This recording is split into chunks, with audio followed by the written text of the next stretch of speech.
हाय श्री स्वामी समर्थ. कसे आहात? सकाळचे 7 वाजले. सकाळची स्वयंपाकाची तयारी चालू आहे. पुरणपोळ्या करा म्हणलं. मग भैया म्हणलं आई पुरणपोळी कर. असं आपल्या संक्रांतीचं पुरण होतं ठेवलेलं. मग त्याच्या पोळ्या बनवा म्हटलं. मग पोळ्या करायला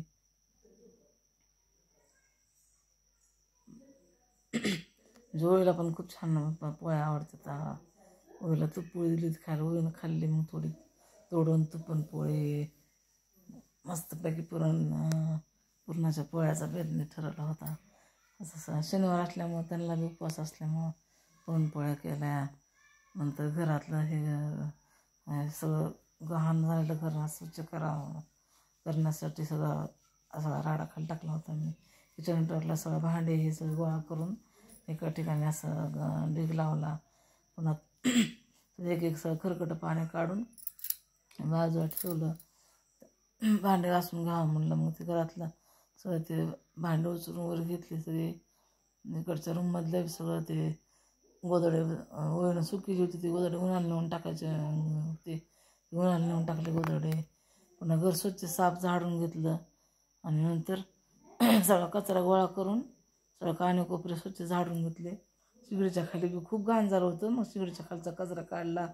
पाठीमागं त्या देवाच्या खाली एवढा मोठा कचरा होता ते काढला. एक कण बारीक बारीक कण असे बसलेले असते तर अडकून ह्याच्यामध्ये जाऊन शिगडीच्या खाली. तर खूप घाण झालं होतं. काय ते कॅरी बागी सगळ्या गोळा करून घेतल्या आणि कॅरी बागमध्ये भरून पुढं ते कचऱ्याचे ते नेऊन जावं म्हणलं. मग दोन टोपले भांडे गोळा करून ठेवले. ते भांडे केले. सगळे टोपले भरून घेतले. घासून ठेवलेले. सगळं झाडून स्वच्छ करून म्हणलं आता हे लगेच झाडून फरची पुसून घ्यावं म्हणलं.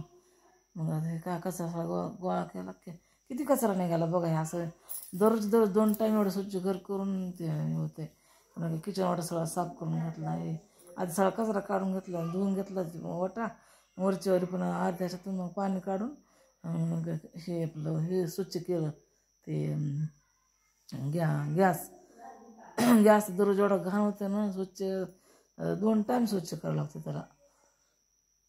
नंतर आज कसं काय घासा जरा दुखतंय मला. आवाजमध्ये अडकते.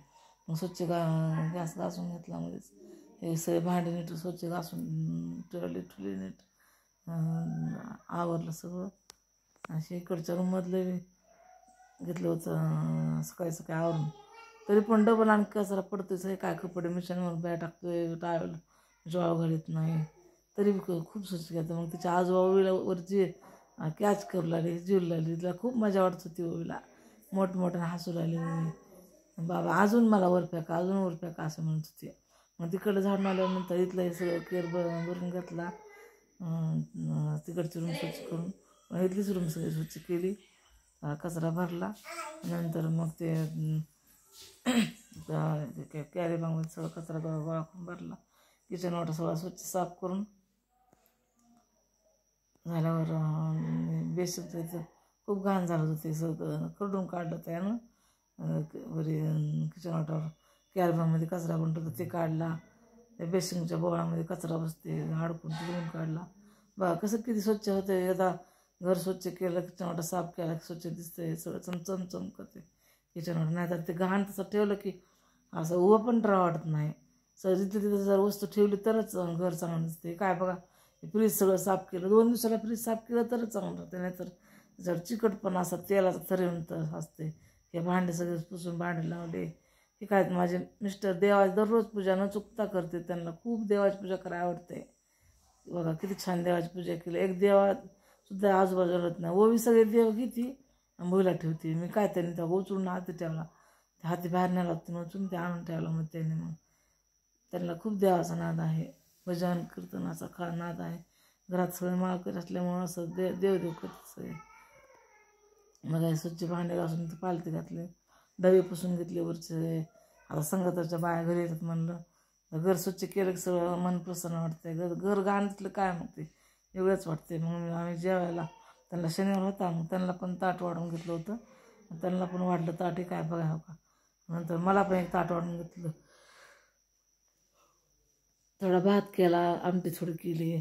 त्यांना भयाला तर आवडतं ना आमटी भात, त्याच्यात कुरडी पापडी तळून टाकली तर आवडते. मग मी आज कुरडी पापडी नाही तळली, नुसतं वाला शेंगाची भाजी, कढी, भात, आमटी, पुरणपोळी, दूध एवढंच केलं. थोडा शेवाचा भात केला होता, उपास असल्यामुळे पोट भरतं म्हणून केला. बघा कसा वाटला माझा व्हिडिओ. लाईक करून सांगा, सबस्क्राईब करा, कमेंट करून सांगा.